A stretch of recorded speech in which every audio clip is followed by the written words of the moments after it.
Welcome to a new episode of the English Mastery Podcast.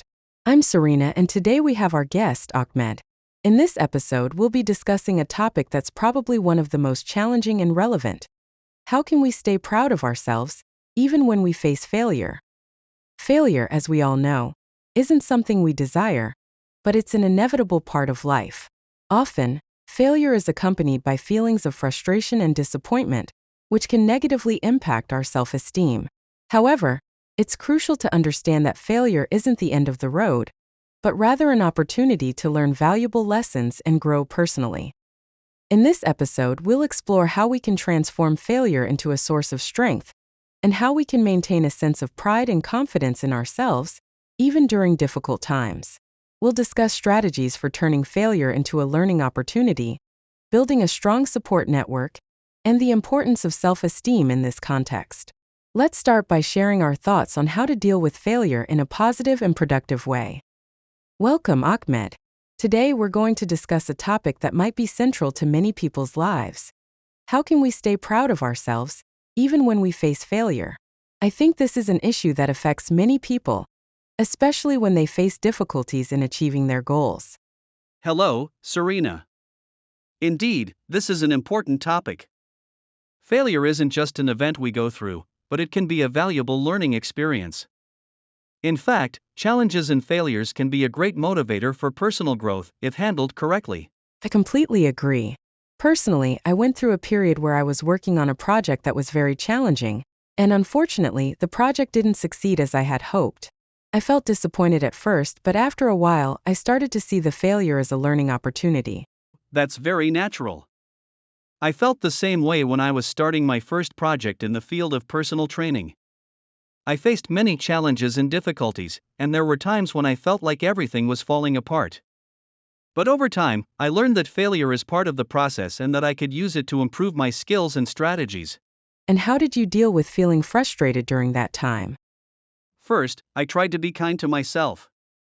Instead of blaming myself for failing, I started treating myself like a friend going through a tough time. I evaluated and analyzed the mistakes I made, and then created a plan to improve. Additionally, I sought support from friends and family, who were always a source of encouragement and inspiration. It seems that social support had a significant impact on you. How can others build a similar support network? To build a strong support network, it's important to be honest and open about our feelings and experiences. Don't hesitate to share your challenges with people you care about and trust. Also, offer support to others when they need it, because building reciprocal relationships based on trust and care can be very beneficial. Yes, I think the support of friends and family can be a source of strength. But what about building self-esteem? How can we work on boosting our confidence when we face failure? Self-esteem is fundamental. It's important to realize that our worth isn't solely based on our successes, but also on our efforts and intentions. Personally, when I was struggling to achieve certain goals, I focused on my small victories and celebrated them. Even if the results weren't perfect, recognizing small improvements boosted my sense of accomplishment. That's true in my personal experience.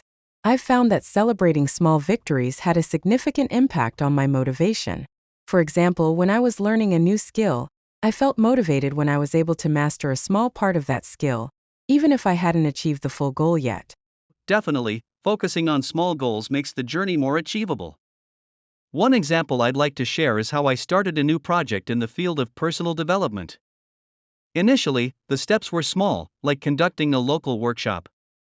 With time and with each successful workshop, I felt a greater appreciation for myself, even when challenges were present. I love those examples. In addition, I believe that positive thinking plays a big role in dealing with failure. When we focus on solutions rather than problems, failure becomes an opportunity for growth instead of an obstacle. Exactly. Positive thinking isn't just about changing how we see failure, but also about how we act based on that experience. Instead of giving in to frustration, we can ask ourselves, what can I learn from this? How can I improve? I think practicing gratitude can also help improve our perspective towards failure. When we take the time to think about what we're grateful for, it can help us maintain a positive outlook even during tough times. Definitely, practicing gratitude can be a powerful tool for improving our mental state. Sometimes, writing down a list of things we're grateful for can help shift our perspective and alleviate the stress caused by failure. I think all these strategies help build strong personal resilience. Failure is a part of life, but it's not the end. Instead, it's an opportunity for us to grow and improve. Exactly, Serena. Failure is part of growth and learning. When we adopt this mindset and view failure as an opportunity for development, we're more prepared to face challenges with confidence and strength. Let's move on to our listeners' experiences. We have some messages from listeners who shared their personal stories about how they dealt with failure. For example, I received a message from Muhammad who shared his experience with failing in his first business venture. Muhammad was excited to start his own business, but the project didn't succeed as he had hoped. Afterward, he used the failure as an opportunity to evaluate and learn from his mistakes, and opened a new business where he incorporated the lessons he had learned. Now he runs a successful business and has a clearer vision. Muhammad's story is very inspiring. We also have an experience from Layla, who was struggling with her studies. After failing an important exam, she decided to use this experience to adjust her study strategy. Instead of giving up, she developed new study methods and more effective strategies. Now, she's getting excellent results in her exams, and this experience has boosted her confidence. Stories like these highlight how failure can be a catalyst for positive change. Do you have any stories from your clients or from your personal experiences that you'd like to share? Yes, one of my clients was struggling to achieve his professional goals. After a major setback in one of his projects, he decided to focus on developing new skills and improving his work strategies. Thanks to this change, he was able to achieve great success in his subsequent projects. This experience taught him that failure is not the end of the road, but an opportunity to reassess and grow. Let's talk now about the long-term effects of failure. It's well known that failure can have a profound impact on a person's life. In the long term, failure can affect self-confidence and self-esteem. However, if handled positively, it can enhance coping skills and resilience. That's right, failure can have long-term positive effects if used correctly. By learning from failure, an individual can develop new skills and abilities in dealing with challenges. These experiences teach a person how to manage stress and achieve success in the future. Also, failure can open doors to new opportunities. Many innovations and great successes have arisen from failed experiences. Learning from failure can lead to new insights and ideas that result in unexpected successes. Exactly, failure teaches us to be flexible and creative. When we face challenges, we gain new experiences that can be the key to future successes. Failure is not only an opportunity to learn, but also an opportunity to build a strong and determined personality.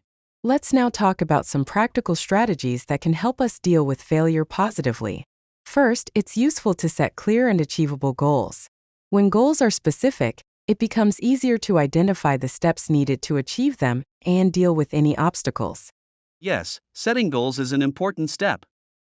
Additionally, we can use techniques like journaling about lessons learned from failure and developing a new action plan based on those lessons. This helps turn failure into a valuable learning experience. Another useful strategy is positive thinking.